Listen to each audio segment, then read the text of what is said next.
연락되어지는 예배는 이렇게 드려야 합니다 라는 제목으로 오늘 하나님 앞에 또 여러분 앞에 하나님의 말씀을 나누도록 하겠습니다. 우리가 하나님 앞에 드려지는 예배의 성공과 실패라고 하는 것은 그렇게 간단한 이야기가 아닙니다. 왜 간단한 이야기가 아니냐면 우리의 삶의 성공과 실패가 하나님 앞에 예배가 성공이 되느냐 실패가 되느냐에 따라서 가늠되어지기 때문에 그렇습니다. 다시 말하면 우리가 하나님 앞에 드려지는 예배가 성공되어지는 사람은 우리의 인생의 삶이 성공으로 연결이 되어지지만 우리가 하나님 앞에 드려지는 예배가 하나님 앞에 막혀 있고 그 예배의 문이 닫혀 있고 예배가 실패가 되어지면 우리 인생도 하나님 앞에 모든 문들이 닫혀가는 상황이 되기 때문에 우리 인생은 결코 성공할 수가 없는 인생이 되고 맙니다. 그래서 예배의 성공과 실패가 우리의 삶의 성공과 실패를 좌우한다고 하는 이 말이 전혀 지나친 말이 될 수가 없다는 사실을 여러분들이 기억해 주셨으면 좋겠습니다. 그러면 오늘날 우리들이 많은 사람들이 교회를 예배를 드리러 갑니다.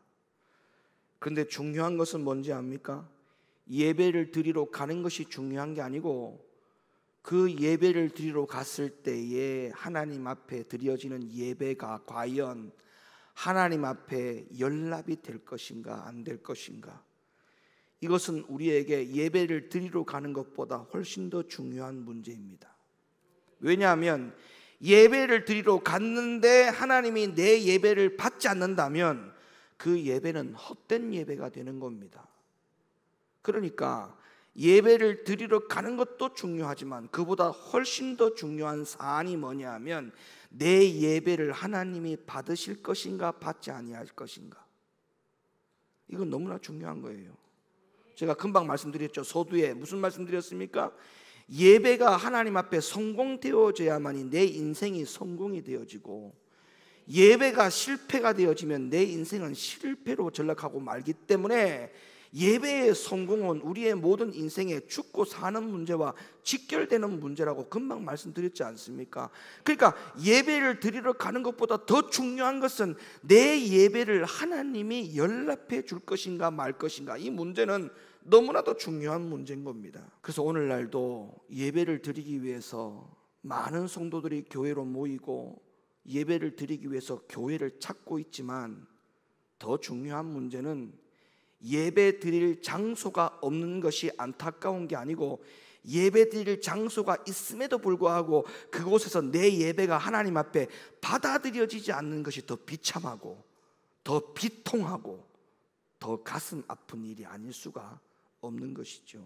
저는 간절히 원합니다. 오늘 여러분이 드려지는 이 예배가 하나님 앞에 연락되어지는 예배가 되어지기를 저는 간구합니다. 그리고 더 나아가서 여러분의 인생의 삶이 오늘 이 예배가 성공되어짐으로 말미암아 여러분의 인생이 성공되어지기를 간절히 간구합니다. 우리가 많은 사람들이 내 예배가 하나님 앞에 연락될 것인가 연락이 되지 않을 것인가에 대한 관심이 없이 예배를 드리러 가는 이 실정에 놓여 있는 이유가 뭐냐 하면, 많은 분들이 예배를 드리러 갈 때에 내가 예수의 이름으로 모여서 예배를 드리면 그 예배는 하나님이 당연히 받아줄 것이다, 자신이 드려지는 예배에 아무런 문제가 없을 것이다 라고 하는 이런 잘못된 생각 때문에 일어나는 일입니다. 성경을 보시면 다들 아시겠지만 예배를 다 드린다고 해서 하나님이 그 예배를 받으실 것 같으면 오늘 성경의 본문에서 가인과 아벨이 하나님 앞에 드려진 예배 가운데 왜 하나님이 굳이 하나님이 받으시는 예배가 누구의 예배였고 하나님이 받지 않는 예배가 누구의 예배였는지에 대해서 기록할 이유가 없지요. 그런데 안타까운 것은 하나님은 분명히 이 성경 말씀을 통해서 가인의 예배는 받지 아니하셨고 아벨의 예배만 하나님이 받으셨다라고 기록하고 있는 이 이유를 우리는 분명히 알아야 합니다. 왜 하나님이 가인의 예배를 받지 않았고 왜 아벨의 예배를 받으셨는지, 내가 자칫하면 가인의 예배로 하나님 앞에 드릴 수가 있겠고 내가 자칫하면 아벨의 예배를 드릴 수도 있겠구나라고 하는 그 생각을 우리는 떨쳐버리면 안 되는 것이지요. 그래서 오늘날 우리가 예배를 드리는 게 중요한 게 아니고 하나님 앞에 연락되어지는 예배, 하나님이 받으시는 예배, 내가 오늘도 이 예배가 성공시켜지는 예배, 이 예배가 우리에게 너무나 소중한 것임을 우리는 잘 기억해야 됩니다. 그래서 누구든지 예수의 이름으로 예배를 드리면 그 모든 예배가 다 하나님께 연락이 된다라고 생각하는 것은 절대 금물입니다. 그래서 오늘 이 시간을 통해서 제가 여러분에게 드릴 말씀은 어떻게 하면 예배가 하나님 앞에 받아들여지고 하나님이 받으시고 어떤 예배가 하나님이 받지 않는 예배가 되는 것인지에 대하여 차례대로 말씀을 드리려고 합니다. 여기서 차례대로라는 말을 제가 표현한 이유는 첫 번째는 예수님의 예배를 말씀을 드릴 것이고 두 번째는 스데반 집사님이 말하는 예배에 대해서 말씀을 드릴 것이고 세 번째는 바울이 말하는 예배를 여러분에게 소개해 드릴 것인데 여기서 이것을 차례대로라고 표현한 이유가 있습니다. 예수님이 말하는 예배는 영의 예배를 말하는 것입니다. 다시 말하면 영 관리해야 되는 거예요. 여러분, 하나님 앞에 예배드리러 나올 때 우리가 영 관리를 잘 해야 됩니다. 영 관리가 되어 있는 상황에서 하나님 앞에 예배를 드리느냐, 영 관리가 되지 않는 상황에서 하나님 앞에 예배를 드리냐에 따라서 하나님은 그 예배를 받냐 받지 않느냐에 가늠되어 있다. 그걸 예수님이 말씀하신 예배를 통해서 우리는 그 답을 알 수가 있다는 거예요. 그 다음에 두 번째 차례로 넘어가면 스데반 집사님이 말하는 예배가 나오는데 이 스데반 집사님이 말하는 예배에 대한 중요점은 뭐냐, 핵심이 뭐냐 하면 혼적인 관리의 예배를 말하는 겁니다. 다시 말하면 마음과 생각을 지키고 예배를 드려야 된다는 거예요. 차례대로라고 분명히 말씀드렸어요. 영 관리. 두 번째 스데반 집사가 말하는 예배는 무슨 관리? 혼 관리. 마음과 생각을 잘 지켜서 하나님 앞에 예배를 드려야만 하나님이 그 예배를 받으신다라고 하는 이 핵심적인 내용이 스데반 집사가 말하고 있는 그 말씀 속에 들어있는 내용입니다. 그리고 마지막 세 번째 차례로 넘어가면 바울이 말하는 예배가 나오는데 이 바울의 예배는 바로 어떤 예배를 말하느냐, 우리의 육신적인 관리를 통한 예배를 말하는 거예요. 다시 말하면 우리가 육신적으로 죄를 짓고 하나님 앞에 예배 드리는 그 예배는 하나님 받지 않습니다. 그래서 이 육에 대한 거룩, 육신 관리를 잘해서 하나님 앞에 거룩한 산 제사의 몸으로 나와서 하나님 앞에 예배 드릴 때에 하나님은 그 예배를 아벨이 드린 예배로 같은 동급에 놓고 우리의 예배를 받으신다는 그러한 결론인 것이죠. 그래서 이 차례를 제가 여러분에게 순서대로 말씀을 드릴 테니까 오늘 이 예배가 어떤 예배가 하나님 앞에 연락되어지는 예배가 될 것인가라고 하는 이 문제에 대해서 여러분이 오늘 결론을 내리기를 내 영 관리, 혼 관리, 육의 관리를 잘하는 자가 되어서 하나님 앞에 거룩한 예배 드리는 자가 되어 하나님 앞에 성공시키는 예배가 되어서 여러분의 인생도 성공되어지기를 예수님의 이름으로 간절히 축원을 드립니다.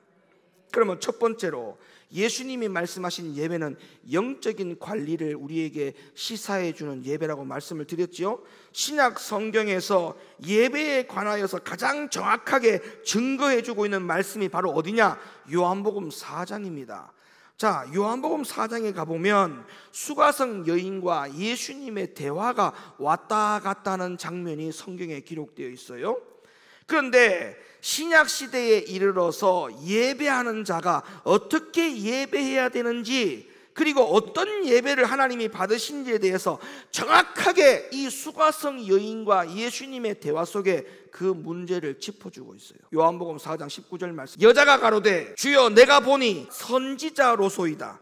우리 조상들은 이 산에서, 그렇죠, 과거에 구약의 이스라엘 백성들은 산에서 예배드렸죠.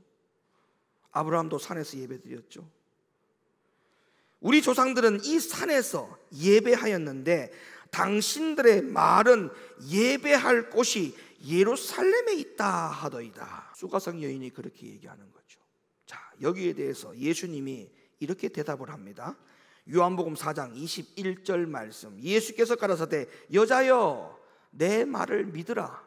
이 산에서도 말고 예루살렘에서도 말고 너희가 아버지께 예배할 때가 이르리라. 이렇게 말씀을 했어요. 그리고 예수님께서 이 말씀을 또 이어갑니다. 뭐라고 이어가느냐?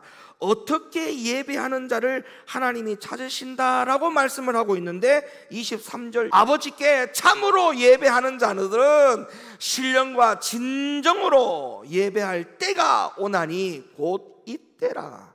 아버지께서는 이렇게 자기에게 예배하는 자들을 찾으시느니라. 하나님은 영이시니 예배하는 자가 어떻게 해요? 신령과 진정으로 예배할지니라. 그러니까 예수님께서 말씀하신 예배는 산에서 예배를 드린다, 예루살렘에서 예배 드린다, 장소가 중요한 게 아니라는 것이죠. 그 장소가 거룩하니 그 거룩한 장소에서 하나님 앞에 예배 드리는 모든 자들의 예배를 받으신다라고 하는 것이 아니다라고 하는 거예요. 여러분, 교회가 산이죠. 성경에서는 교회가 산으로 비유를 하고 있습니다. 자, 이 산에서 예루살렘에서 영적인 예루살렘이 교회죠. 자, 여기서 예배를 드린다고 해서 하나님이 예배를 다 받으시느냐? 아닙니다. 이 산에서, 이 예루살렘에서 너희가 어떻게 예배를 드려야 되느냐? 하나님은 영이시니 이랬어요. 영이시니. 우리가 여기에 포인트를 맞춰야 돼요. 여러분, 우리가 어떤 하나님 앞에 예배 드리느냐? 육의 하나님 앞에 예배 드리는 게 아니에요. 죽은 하나님 앞에 예배 드리는 게 아니에요. 영이신 하나님 앞에 예배한다고 했으니 그 영이신 하나님 앞에 예배할 때 너희가 제일 중요한 것은 신령과 진정으로, 다시 말하면 신령이라는 말은 영을 말하는 거예요. 영과 진리로 예배할 때 하나님은 그 예배를 받으신다. 그러니까 우리의 영적 상황이 어떤 영이 되어야 되느냐? 진리에 붙잡혀 있는 영이 되어야 된다는 거예요. 영과 진리로 예배할지니라. 그 영이 어떤 영? 진리로 하는 영, 진리로 하나가 되어 있는 영. 여러분의 영들이 하나님의 말씀에 늘 계명에 순종하는 영의 훈련이 되어 있어야 돼요. 그래야 그 영의 성격이 진리의 영이 되는 겁니다. 하나님의 말씀에 자꾸 불순종하고 계명을 어기는 일에 답습이 되어 있다면 여러분의 그 영은 진리의 영이 될 수 없어요. 그 다음 차례로 넘어가 보니 스데반 집사님이 말하는 예배가 나오는데 이거는 예수님이 말씀하신 그 예배의 중요성 못지않게 너무나도 중요한 말씀의 핵심이 들어있는 그런 예배에 대한 것입니다. 사도행전 6장과 7장을 보면 스데반 집사가 마지막 설교를 하는 장면이 나오고 마지막 순교를 하는 장면이 거기에 고스란히 담겨 있어요. 스데반은 여러분이 잘 아시다시피 은혜와 권능이 충만한 집사였습니다. 평신도였어요. 오늘날로 말하면 안수 집사예요. 그리고 이 스데반 집사는 큰 기사와 표적을 많이 행하였던 그런 성령 충만한 집사였습니다. 그런데 하루는 회당에서 사람들이 스데반 집사와 변론이 일어났어요. 얼마나 은혜와 권능이 넘쳐났는지 거기에 있는 사람들 중에 그 누구도 스데반 집사와 변론하여 이길 자가 없었다고 성경은 증언해 주고 있습니다. 그런데 여기서 시기하는 사람들이 나타났어요. 그 시기하는 사람들로 말미암아 가지고 저 스데반 집사를 좀 없앴으면 좋겠다라고 하는 모의를 꾸미게 됩니다. 그래서 스데반 집사가 회당에서 사람들에게 모세와 하나님을 모독하는 말을 했다고 거짓말을 덮어 씌워 가지고 장로와 서기관들을 충동시켜 가지고 스데반 집사를 잡아 가지고 공회에 넘기게 되지요. 이 내용이 사도행전 6장 8절로부터 15절의 장면에 그대로 고스란히 담겨 있습니다. 스데반이 은혜와 권능이 충만하여 큰 기사와 표적을 민간에 행하니 리버디노 구레네인 알렉산드리아인 길리기아와 아시아에서 온 사람들의 회당이라는 각 회당에서 어떤 자들이 일어나 스데반으로 더불어 변론할세 스데반이 지혜와 성령으로 말함을 저희가 능히 당치 못하여 사람들을 가르쳐 말시키되 이 사람이 모세와 및 하나님을 모독하는 말하는 것을 우리가 들었노라 하게 하고, 거짓말이죠. 백성과 장로와 서기관들을 충동시켜 와서 잡아가지고 공회에 이르러 거짓 증인들을 세우니 가로되 이 사람이 이 거룩한 곳과 율법을 거스려 마지 아니하는도다. 그의 말에 이 나사렛 예수가 이곳을 헐고 또 모세가 우리에게 전하여 준 규례를 고치겠다 함을 우리가 들었노라 하거늘. 이게 다 맞는 말이에요, 틀린 말이에요? 이거는 맞는 말이에요. 맞죠? 이거는 하나님의 성경에서 우리들 가운데 이미 예언되어진 말 아닙니까? 다시 그것을 헐고, 나사렛 예수가 이곳을 헐고 예루살렘을 헐고 다시 짓겠다라고 하는 것은 성경에 이미 예언되어 있는 것이었습니다. 이건 뭘 예표하는 거였습니까? 예수님이 죽었다가 다시 살아나는, 부활하는 것을 의미하는 거였거든요. 그리고 모세의 말을, 규례를 고치겠다는 말은 율법을 폐하고 그 율법을 완전케 하러 오시는 그 예수에 대한 예표를 성경에서는 이미 말씀하고 있기 때문에 스데반이 말한 복음은 정확한 복음이었죠. 근데 이것을 모독이라고 덮어 씌워서 스데반 집사를 억울하게 누명을 씌워가지고 공회에 넘기게 되는 그런 장면을 말하고 있는 거예요. 그 다음 보세요. 공회 중에 앉은 사람들이 다 스데반을 주목하여 보니 그 얼굴이 천사의 얼굴과 같더라. 이 이야기를 들은 대제사장들이 스데반 집사에게 묻습니다. 네가 정말 모세가 가르쳐준 규례를 정말 고친다라고 네가 모험했느냐? 이런 사실을 스데반 집사에게 물었을 때 사도행전 7장 1절에 보세요. 대제사장이 가로되 이것이 사실이냐? 이렇게 묻는 장면이 분명히 나왔죠. 여기에 대해서 스데반 집사는 뭐라고 대답을 하느냐?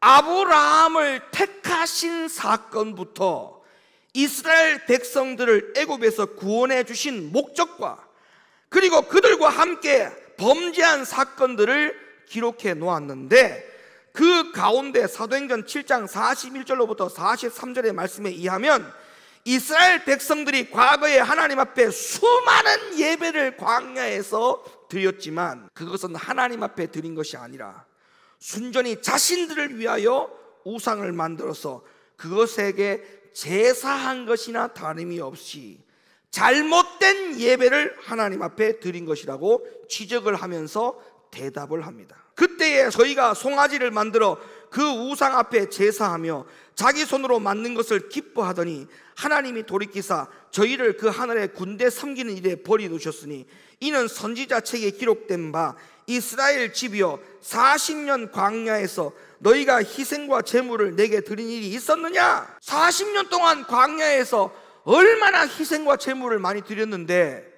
오히려 하나님이 말씀하시기를 이스라엘 백성들에게 너희가 이 40년 동안 나에게 희생과 제물을 내게 드린 적이 있느냐라고 묻는 것은 하나님이 그 40년 동안 광야에서 백성들이 드린 제사와 예배를 하나님이 한 번도 받은 적이 없다는 말이죠. 그 다음에 스데반 집사가 말을 이어갑니다. 몰록의 장막의 신 레판의 별들을 받들었으며 이것은 너희가 절하고자 하여 만든 형상이로다. 내가 너희를 바벨론 밖에 옮기리라 함과 같으니라. 그러면 스데반 집사가 대제사장들의 질문에 왜 이런 말을 했을까요? 네가 정녕 모세가 말한 그 계명을 네가 바꿀 수 있다라고 얘기했단 말이 사실이냐라고 하는 그 질문에 이 스데반 집사가 왜 이런 말들을 읊었을까요? 결론에 이르렀습니다. 어떤 결론? 사도행전 7장 51절에 이렇게 말합니다. 스데반 집사가 목이 곧고 마음과 귀에 할례를 받지 못한 사람들아 너희가 항상 성령을 거스려 너희 조상과 같이 너희도 하는도다. 그러면 과거의 이스라엘 백성들이 40년 광야 생활하는 동안에 그 많은 제사와 예배를 드렸지만 하나님이 단 한 번도 받은 적이 없었다. 그 이유가 바로 뭐냐? 마음과 귀에 할례를 받지 못하였고 목이 항상 곧았다, 이렇게 말하고 있지 않습니까? 무슨 말입니까? 그들이 제사와 예배는 잘 드렸는데 마음은 우상단지였다는 것이죠. 그러면 스데반 집사가 말하는 예배의 중요성, 핵심 포인트가 뭘까요? 마음 다스리라는 거예요. 마음, 생각 다스리라는 거예요. 마음과 생각이 거룩하지 아니하고 하나님 앞에 제사만 실컷 드리면 하나님 그 예배 안 받는다. 무엇과 같이 과거에 이스라엘 백성들이 광야에서 40년 동안 그 많은 제사를 드렸음에도 불구하고 그들의 마음이, 생각이 할례를 받지 못하여 목이 곧은 백성으로서 하나님 앞에 예배를 드렸기에 하나님은 그들의 예배를 40년 동안 단 한 번도 받은 적이 없다라고 말하고 있다는 것이죠. 여러분, 오늘도 여러분이 이 예배의 장소에 어떻게, 어떤 마음으로, 어떤 생각으로 나온지 모르겠지만 오늘도 이 예배 가운데에 내가 마음과 생각을 할례를 받겠다라고 하는 생각이 없이 이 예배에 앉아 있다면 죄송한 말이지만 여러분들도 40년 동안 과거의 광야에서 백성들이 헛된 예배 드린 것과 같이 너희도 똑같다라고 하는 스데반 집사의 말을 무겁게 받으셔야 됩니다. 그런데 이런 스데반의 책망에 대해서 대제사장들과 장로들이 어떻게 하는가를 보세요. 사도행전 7장 54절. 저희가 이 말을 듣고 마음에 찔려, 또 마음은 또 찔렸어요. 그 다음에 보세요. 저를 향하여, 누구를 향하여? 스데반 집사를 향하여 뭐 한다? 이를 간다. 마음에 찔리긴 찔렸어요. 마음에 찔렸는데 그 마음에 찔린 걸 가지고 회개해야 되는데 어떻게 했어요? 이를 갈았어요. 이런 일이 오늘날에도 있습니다. 하나님은 모든 사람의 예배를 다 받는 것이 아니다라고 제가 분명히 말씀드렸지요. 조금 전에 사도행전 7장 42절에 말씀하신 것을 우리 다시 한번 확인해 볼게요. 하나님이 돌이키사 저희를 그 하늘의 군대 섬기는 일에 버려두셨으니 이는 선지자의 책에 기록된 바 이스라엘의 집이여 40년을 광야에서 너희가 희생과 제물을 내게 드린 일이 있었느냐? 이것 때문에 때로는 교회 안에서 목회자가 여러분의 잘못된 예배와 신앙과 영적인 것을 점검해 주고 간섭하고 가르치는 것이겠지요. 그러나 그럴 때 그 지적을 듣고 그 마음에 뉘우치고 깨닫고 예배의 태도를 고치면 될 터인데 고치지 않습니다. 스데반 집사의 지적에 대제사장들과 장로들이 마음에 찔리긴 찔렸으나 이를 가는 마음을 가졌는데, 여러분들 중에도 이를 가는 분들이 계신다면 이거 어떻게 생각하셔야 돼요? 어떻게 생각하셔야 됩니까?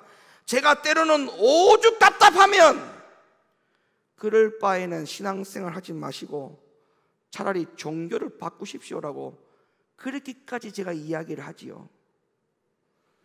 또 이렇게 이야기를 하면 목사님이 어떻게 그렇게 저주까지 하시느냐고 그렇게 달라듭니다. 여러분, 이를 가는 거죠.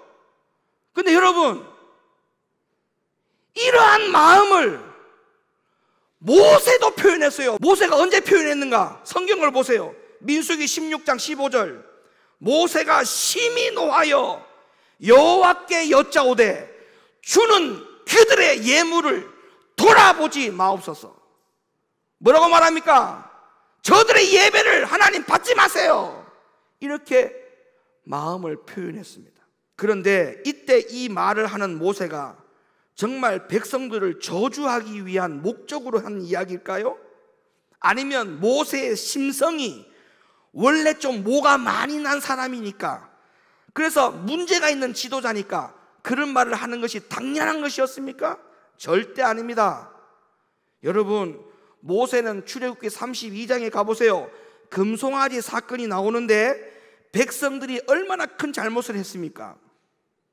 그런데 그 큰 잘못을 했을 때에 모세가 출애굽기 32장에서 하나님 앞에 뭐라고 말하냐면, 그 엄청난 잘못을, 금송아지 우상을 만들어 놓고 하나님을 섬기는 그 모습에 대하여 백성들을 향하여서 하나님 앞에 기도하기를, 저 큰 잘못을 내 탓으로 돌려달라고 모세가 하나님 앞에 기도합니다. 그리고 저들의 이름을 생명책에 지우지 말고 차라리 내가 잘못한 거니까 나 한 사람만 그냥 생명책에서 자기의 이름을 지워달라고 하나님 앞에 기도합니다. 그리고 백성들의 죄는 사하여 달라고 기도합니다. 그런 종이 백성들을 죽여달라고 저주를 할 리가 있겠습니까? 저주할 리가 없죠. 모세가 저들의 예배를 더 이상 받아주지 말라고 하나님 앞에 기도한 것은 저주 때문에 한 게 아니에요. 하나님이 받지 않는 예배가 있으니 제발 좀 깨닫고 하나님이 받는 예배로 방향을 좀 바꿔서 살아라라고 하는 그런 목노임에 대한 이야기였습니다. 제가 여러분에게 오죽하면 그렇게 예배 드릴 바에는 예배 드리지 마세요. 차라리 개종을 해서요. 그런 말을 하는 이유가 오죽하면, 왜?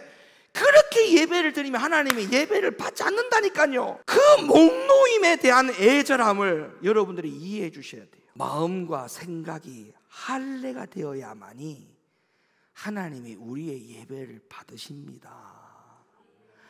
오늘도 여러분이 이 말씀을 듣고 찔림이 있고 그 다음에 일을 가는 일이 있으면 안 돼요.